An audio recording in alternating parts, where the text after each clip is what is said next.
हंसना हम सबको बहुत पसंद होता है। आज हास्य व्यंग का एक ऐसा ही पिटारा लेकर हम उपस्थित हुए हैं। मैंने तैरना सीखा। प्रस्तुत गद्य रचना हास्य व्यंग शैली में लिखी गई है। लेखक ने तैरना सीखने से संबंधित अनुभवों का वर्णन आत्मकथात्मक शैली में किया है। आइए हम इनकी आत्मकथा को पढ़ते हैं। मूर्तिकला, चित्रकला, काव्यकला, संसार में अनेक कलाएं हैं। सबका अलग अलग माध्यम है। कवि ना होकर भी काव्य कला का ज्ञान आपको हो सकता है। तानसेन ना होकर भी आप संगीत की बारीकी समझ सकते हैं। किंतु तैरने की सब टेक्निक जानने के बाद भी यह आवश्यक नहीं कि आप तैर सकते हैं। तैरना सच में बहुत मुश्किल होता है।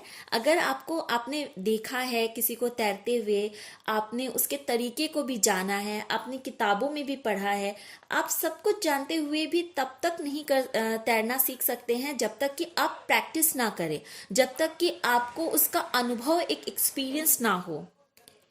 आप किसी पुस्तक में पढ़ लीजिए कि पानी जब खड़ा होना है तब आपकी कमर 90 डिग्री का कोण बनाए, आपका हाथ 45 डिग्री का और आपकी आंखें 30 डिग्री का।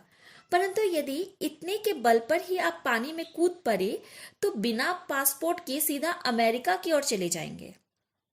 यही एक कला है जिसमें पांडित्य तथा दक्षता और क्षमता प्राप्त करने के लिए आपको सशरीर माध्यम से प्रवेश करना पड़ता है। जब तक आप खुद नहीं व्यावहारिक तौर पर इसका प्रयोग करेंगे, खुद नहीं सीखेंगे, तब तक आप कर पाना आपके लिए बड़ा मुश्किल होगा।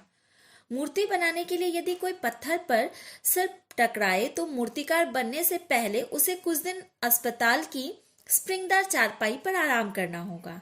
संगीत के स्वरों पर मास्टरी करने के लिए यदि बाजों से आप बजने लगे तो आपको सिफारिश करके किसी ऐसे कारखाने में जाना होगा जिसमें मस्तिष्क की मरम्मत होती है। परंतु इसके पहले कि आप तैरने का क ख भी जान सके, आपको ऐसे जलसे में जाना होगा जहां की महफिल जल से ही होती है। आपको अपने पानी पल्लव में पानी का परिभ्रमण करना होगा और जीवन से जीवन की बाजी लगानी होगी।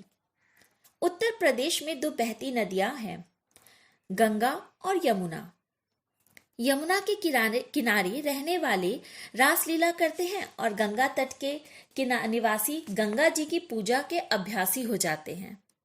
किंतु तैरना दोनों का जन्मसिद्ध अधिकार माना जाता है। कहते हैं इन दोनों पवित्र सरिताओं का निवासी यदि तैरना ना जानता हो तो वह वैसा ही है जैसे टेक्सास के किनारे का रहने वाला बॉल डांस ना जानता हो, मिसिसिपी के तट पर वासी रॉक एंड रोल ना जानते हो और राइन का पानी पीने वाला व्याकरण न जानता हो।